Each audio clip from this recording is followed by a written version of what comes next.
Ayi maso utakabaye. Imana ntabwo izemera kupfira mu maso y'abansi bawe.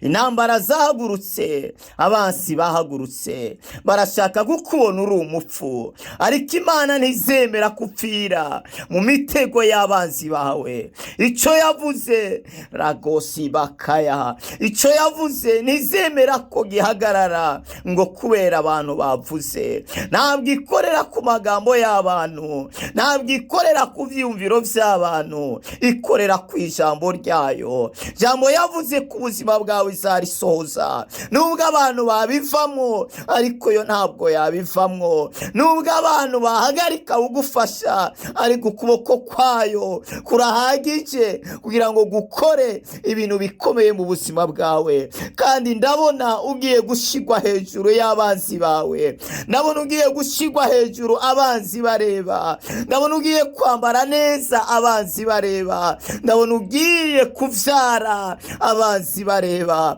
ndabona ugiye kwambuka amahanga abanzi bareba, ndabona ugiye kubaka inzu nziza abanzi bareba, ndabona ugiye kugendera mu modoka nziza abanzi bareba. Kuko icyo yatanguje ije kugikomeza mu buzima bwawe, icyo yasezeranye ije kugishitsa mu buzima bwawe. Ndabona ije gukomeza umugambi wayo ku buzima bwawe. Wicika intege, widebukirwa, winanirwa. Ewe Daniyeli we, kinogo bagutayemwo uzakivamo atanagakwabo. Hari inama zakozwe koramandegi basate zo kugirira nabi, ntako batagize mu buzima bwawe ngo bubashe gupfa, ngo bashe kwangara, ariko nawe ubwawe hageze ahantu urananirwa. Ariko najye kubwira ngo aho imbaraga z'abantu zinaniriwe niho Imana yacu zikorera. Aho nyene wananiriwe niho Imana ije gukorera.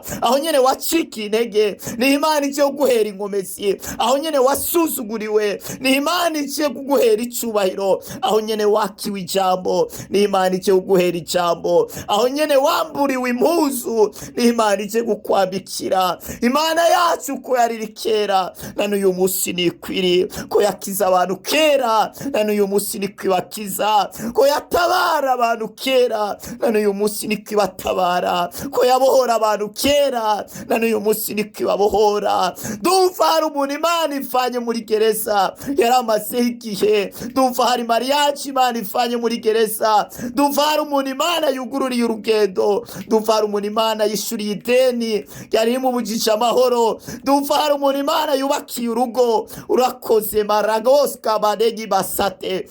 Imana iratabaye, winanirwa, wicika intege. Haracyari ibyizigiro ko wakomera, haracyari ibyizigiro ko watera imbere, haracyari ibyizigiro ko wagera ku byo abandi bagezeho, haracyari ibyizigiro ko iyo ndwara wayikira. Ninde yakubwiye ngo nikira? N'abaganga babivuze, ariko ntabwo ari Imana. Imana twiseye twakurikiye ni Imana ikora ibidashoboka. Umva, ni Imana ifata ibidashoboka ikabihindura ibishoboka.